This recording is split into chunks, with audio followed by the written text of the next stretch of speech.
미가서 7장을 보겠습니다. 1절 한 절을 함께 읽겠습니다.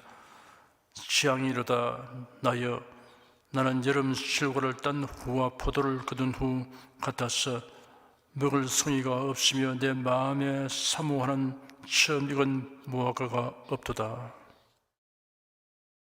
선지자 미가는 이스라엘 백성의 타락한 현실에 대해 애통하고 탄식하였습니다. 이스라엘의 타락상을 열거하였습니다. 이스라엘 중에서 의로운 자를 찾아볼 수 없었습니다.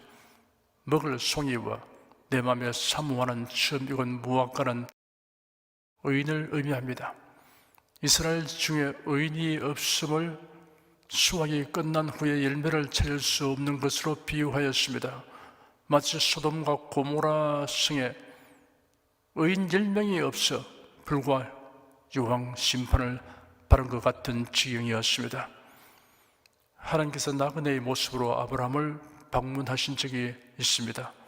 이날 하나님께서 죄악이 관영한 소돔 고모라 성을 심판하실 뜻을 밝히시는 말씀을 들은 아브라함이 탄원하였습니다. 소돔 성에 그의 조카 롯의 가족이 살고 있기 때문이었습니다. 여호와께서 의인을 악인과 함께 멸하시겠습니까? 그 성 안에 의인 50명이 있는데도 멸하시렵니까? 그 의인 50명을 위하여 그것을 용서하지 않으시겠습니까?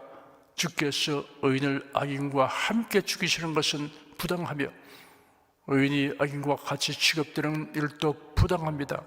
온 땅을 심판하신 주께서 정의를 행해야 하지 않으시겠습니까? 여호와께서 내가 소돔성 안에서 의인 50을 찾으면 그들을 위하여 그 지역 전체를 용서하겠다라고 말씀하셨습니다. 아브라함은 용기를 내어 의인 숫자를 여러 번 낮춰 50에서 45명, 40명, 30명, 20명까지 줄여가며 간청했습니다. 내가 그 20명을 위하여 멸하지 않겠다고 여호와께서 말씀하셨습니다. 아브라함이 또 말하기를 내 주님 노하지 마시고 이번만 말씀드리게 하소서. 만일 거기서 10명을 찾으면 어떻게 하시겠습니까? 하니 내가 그 10명을 위하여 멸하지 않겠다고 여호와께서 말씀하셨습니다. 아브라함이 의인 50명에서 10명까지 숫자를 줄여 나가다가 10명에서 그쳤습니다. 그 이유는 무엇일까요? 더 이상한 숫자를 줄일 면목이 없어서일 수 있습니다. 아니면 소돔성에 의인이 적다 해도 최소한 10명은 있을 것으로 판단되어서일 수 있습니다. 롯의 아내와 두 딸과 예비 사이 둘과 그들의 부모까지 모두 10명이 된다고 계산한 것인지도 모릅니다. 그런데 소돔 고모라는 멸망했습니다. 의인 10명이 없었다는 말입니다. 소돔성에 의인 10명이 없었다는 것은 두 가지 이유 중에 하나일 것입니다. 롯이 전도하지 아니한 경우입니다. 혹은 사람들이 너무나 완악하여 아무리 전해도 듣지 아니한 경우입니다. 전도는 그리스도인이 받은 복스러운 특권이며 중대한 의무입니다. 의인되는 사람의 수를 늘려가는 숭고한 의무입니다. 2절, 3절, 2절을 함께 읽겠습니다. 이와 같이 선인이 세상에서 끊쳤고 정직자가 인간에 없도다. 무리가 다 피를 흘리려고 매복하며 각기 그물로 형제를 잡으려 하고 두 손으로 악을 부지런히 행하도다. 그 군장과 재판자는 뇌물을 구하며 대인은 마음의 악한 사욕을 바라며 서로 연락을 취하니 약탈과 살인이 다반사로 행하여졌습니다. 지도층의 부정과 부패가 만연하였습니다. 두 손으로 부지런히 악을 행한다고 하였습니다. 어느 나라든 다른 사람보다 비교적 교육도 많이 받고 사회 경력도 상당한 분들이 입법, 사법, 행정부의 요직에 있습니다. 그런데 이들이 국가와 국민을 위하는 마음은 없고 자기들의 이익것만 챙기기 위해 동분서주하면 망조가 된 나라가 됩니다. 4절 한 절을 함께 읽겠습니다. 그들의 가장 선한 자라도 가시 같고 가장 정직한 자라도 찔레 울타리보다 더하도다. 그들의 파수꾼들의 날 곧 그들의 형벌의 날이 임하였으니 이제는 그들이 요란하리로다. 영적 도덕적 타락이 온 사회에 만연하였습니다. 비교적 선하고 정직하다는 사람이 다른 사람에게 가시와 찔레 울타리보다 더한 지경이었습니다. 나라의 파수꾼 역할을 해야 할 통치자들과 거짓 선지자들이 이 지경을 만든 죽음이었습니다. 그러니 형벌의 날이 이들을 벌하는 파수꾼의 날로 불린 것입니다. 나라가 망하고 왕과 백성이 포로되어 가는 끔찍한 참화가 닥치니 마치 뜻밖의 일을 당한 자처럼 그제서야 당황하고 우왕좌왕하는 추태를 드러내었습니다. 5절, 6절, 2절을 함께 읽겠습니다. 너희는 이웃을 믿지 말며 친구를 의지하지 말며 네 품에 누운 여인에게라도 네 입의 문을 지킬지어다. 아들이 아비를 멸시하며 딸이 어미를 대적하며 며느리가 시어미를 대적하리니 사람의 원수가 곧 자기의 집안 사람이리로다. 사회가 몰락하게 될 때 나타나는 징조가 여러 가지 있습니다. 누구든 서로 믿을 수 없는 사회가 됩니다. 이기주의가 팽배하여 사사로운 이익과 욕심을 채우기 위해서 가족의 질서와 유대관계도 안중에 없게 됩니다. 7절 한 절을 함께 읽겠습니다. 오직 나는 여호와를 우러러보며 나를 구원하시는 하나님을 바라보나니 나의 하나님이 나를 들으시려다. 소설가이고 의사인 A.J. 크로닌 박사가 웨일즈의 작은 광산촌에서 내과 의사로 발령받아 근무하였습니다. 그런 매우 성실한 간호사 올리브 데이비스와 같이 일했습니다. 간호사는 실력과 열심과 명랑함을 지니고 주민들에게 봉사하였습니다. 그런데 거기에 비해 봉급이 적었습니다.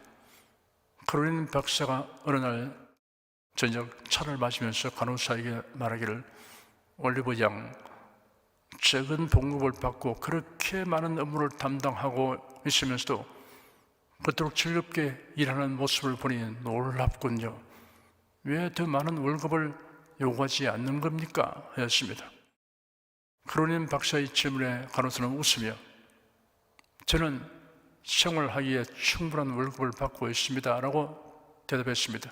아니요, 적어도 일주일에 1파운드는 더 받아야 해요.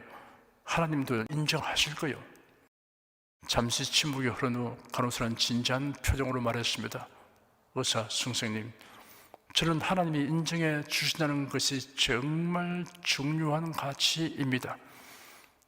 이곳에서 20년 넘도록 일할 수 있었던 것도 다 하나님을 바라보고 의지했기 때문이었습니다. 진실한 신자는 어떠한 증에서도 하나님을 앙망합니다. 자신을 구원하시는 하나님을 바라봅니다.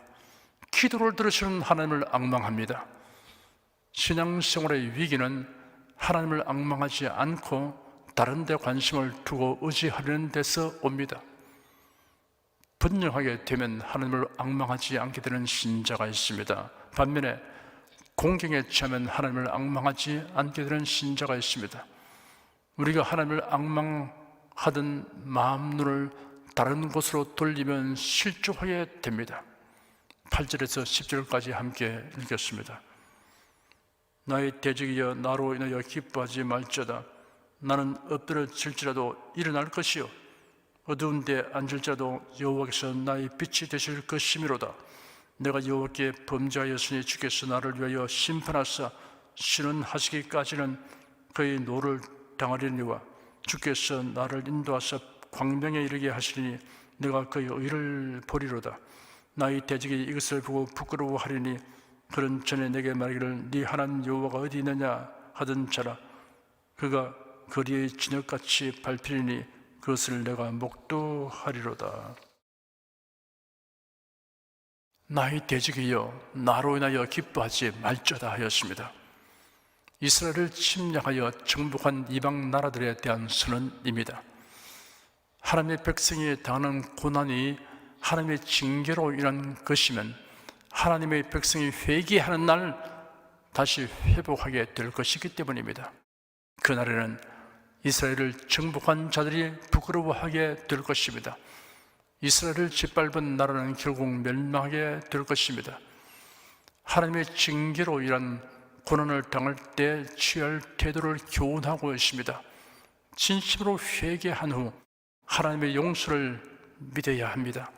낙심치 말고 소망의 말을 해야 합니다.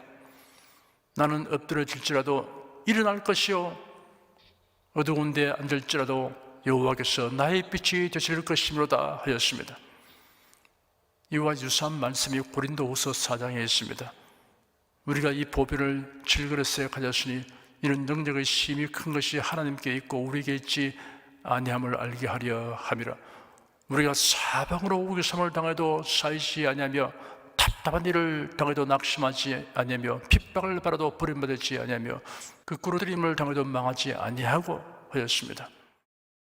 11절에서 13절까지 함께 읽겠습니다. 네 성벽을 건축하는 날 곧 그 날에는 지경이 넓혀질 것이라. 그 날에는 아수르에서 애굽 성읍들에까지 애굽에서 하수까지 이 바다에서 저 바다까지 이 산에서 저 산까지의 사람들이 네게로 돌아올 것이나 그 땅은 그 거민의 행위의 열매로 인하여 황무하리로다. 이스라엘 백성은 산지 사방으로 흩어져서도 소멸되지 않고 다시 고토로 모여들게 됩니다. 그리고 나라가 재건됩니다. 이 예언은 단순히 이스라엘의 회복뿐 아니라 메시아 시대의 도래를 의미합니다. 복음이 이방 나라에까지 전파되어 각 나라와 민족 가운데서 예수 그리스도의 교회로 나올 것입니다. 그리고 전국으로는 메시아 왕국이 도래할 것이며 세상 나라는 멸망할 것입니다. 14절 한 절을 함께 읽겠습니다. 원컨대 주는 주의 지팡이로 주의 백성 곧 갈멜 속 살림에 홀로 가는 주의 기업의 때를 먹이시되 그들을 옛날같이 바산과 길랏에서 먹이옵소서. 미가 선지자가 이스라엘의 회복을 위해 하나님께 간구한 기도입니다. 이스라엘의 회복에 대하여 예언된 약속에 근거한 기도입니다. 포로 이전 시대로 회복하게 하여 주시기를 간구했습니다. 갈멜 속 살림이나 바산과 길랏은 기름진 초당이 있는 곳이며 양떼에게 풍요로운 곳입니다. 하나님께서 이스라엘의 목자가 되시어 풍요로운 산부로 인도하여 주시기를 간구했습니다. 성도들에게는 새 예루살렘이 약속되었습니다. 그곳에서 살게 되기를 간절히 사모하고 그날을 바라보고 항상 소망을 가져야 합니다. 15절에서 17절까지 함께 읽겠습니다. 가라사대 네가 애굽 땅에서 나오던 날과 같이 네가 그들에게 기사를 보이리라. 가로되 열방이 보고 자기의 세력을 부끄러워서 손으로 그 입을 막을 것이요 귀는 막힐 것이오며 그들이 뱀처럼 뒷걸을 핥으며 땅에 기는 벌레처럼 떨며 그 좁은 구멍에서 나와서 두려워하며 우리 하나님 여호와께로 돌아와서 주로 인하여 두려워하리이다. 미가 선지자의 간구에 대한 하나님의 응답이 예언으로 주어졌습니다. 네가 애굽 땅에서 나오던 날과 같이 내가 그들에게 기사를 보이리라 하였습니다. 포로되어 끌려가고 흩어진 이스라엘 백성이 고토로 돌아오고 회복되면 하나님의 권능이 아니면 불가능합니다. 마치 출애굽 때와 같이 하나님께서 이적과 기사를 행하십니다. 열방 중에서 하나님의 행하시는 기사를 보고 감탄하고 두려워하여 하나님께로 돌아오는 자들이 있을 것입니다. 이스라엘에 관련된 역사 기록은 성경의 예언이 하나님께로부터 온 것임을 확인할 수 있게 합니다. 이스라엘은 종말까지 이르는 역사의 시계입니다. 18절, 19절 두 절을 함께 읽겠습니다. 주와 같은 신이 어디에 있으리까? 주께서는 죄악을 사유하시며 그 기업의 남은 자의 허물을 넘기시며 인애를 기뻐하심으로 노를 항상 품지 아니하시나이다. 다시 우리를 긍휼히 여기셔서 우리의 죄악을 발로 밟으시고 우리의 모든 죄를 깊은 바다에 던지시리이다. 주와 같은 신이 어디 있으리까라는 표현은 출애굽기와 시편에도 있습니다. 그러나 이런 다른 신들이 있기 때문에 이들과 비교하는 표현이 아닙니다. 하나님께서 이스라엘을 위하여 행하시는 일들을 보고 듣는 이방인들의 관점에서 표현한 말입니다. 이들은 여러 신들이 존재한다고 믿기 때문입니다. 주께서는 죄악을 사유하시며 그 기업의 남은 자의 허물을 넘기시며 인애를 기뻐하심으로 노를 항상 품지 아니하시나이다. 다시 우리를 긍휼히 여기셔서 우리의 죄악을 발로 밟으시고 우리의 모든 죄를 깊은 바다에 던지시리이다 하였습니다. 칠판에 분필로 글을 써놓고 주개로 치우면 글씨는 없어집니다. 그러나 밑받침에 가루가 떨어져 있습니다. 하나님이 우리의 죄를 사하시면 아무것도 남지 않습니다. 이것이 곧 대속의 은혜입니다. 다시 우리를 긍휼히 여기셔서 우리의 죄악을 발로 밟으시고 우리의 모든 죄를 깊은 바다에 던지시리다 라는 말씀처럼 온전하고 철저한 죄사함에 대한 은혜롭고 감동적인 약속의 말씀들이 성경의 다양한 표현으로 기록되어 있습니다. 여호와께서 말씀하실 때 오라 우리가 서로 변론하자. 너희 죄가 지옥 같을지라도 눈과 같이 희어질 것이요 지동같이 붉을지라도 양털같이 되리라. 주께서 나의 영혼을 사랑하사 멸망의 구덩이에서 건지셨고 나의 모든 죄는 주의 등 뒤에 던지셨나이다. 내가 네 허물을 빽빽한 구름이 사라짐같이 네 죄를 안개에 사라짐같이 도말하였으니 너는 내게로 돌아오라. 내가 너를 구속하였음이니라. 동이 쇠에서 먼 것 같이 우리 죄과를 우리에게서 멀리 옮기셨으며 내가 그들의 죄악을 사하고 다시는 그 죄를 기억지 아니하리라. 여호와의 말이니라. 20절 한 절을 함께 읽겠습니다. 주께서 옛적에 우리 열조에게 맹세하신 대로 야곱에게 성수를 베푸시며 아브라함에게 인애를 더하시리이다. 야곱과 아브라함은 이스라엘의 족장을 가리킵니다. 하나님은 그들과 맺은 언약을 신실하게 이행하십니다. 이는 예수 그리스도 안에서 성취되었습니다. 히브리어로 인애는 헤세드이고 성실은 에메트입니다. 요한복음 1장에 헤세드와 에메트가 예수 그리스도에게 충만했다고 하였고 이런 예수 그리스도로 말미암았다고 진술하고 있습니다. 말씀이 육신이 되어 우리 가운데 거하심에 우리가 그 영광을 보니 아버지의 독생자의 영광이요 은혜와 진리가 충만하더라. 율법은 무엇으로 말미암아 주신 것이요 은혜와 진리는 예수 그리스도로 말미암아 온 것이라 하였습니다. 미가 신자는 하나님 같은 구원자가 없으며 하나님같이 돌보시는 목자도 없을 뿐 아니라 하나님같이 용서하시는 분도 없다고 결론을 내렸습니다. 기도하겠습니다. 이스라엘의 흥망성쇠에 관련하여 기록한 선지자의 글을 통하여 하나님이 우리에게 주시는 수많은 교훈과 귀중한 메시지를 삼가 경청합니다. 가장 지혜롭고 복된 삶이란 하나님의 성품과 뜻을 알고 이 합당하게 행하는 것임을 배우고 깨닫게 됨을 감사드립니다. 역사의 주권자이시며 섭리자이신 하나님을 경외하며 찬송합니다. 주 예수 그리스도 이름으로 기도드립니다. 아멘.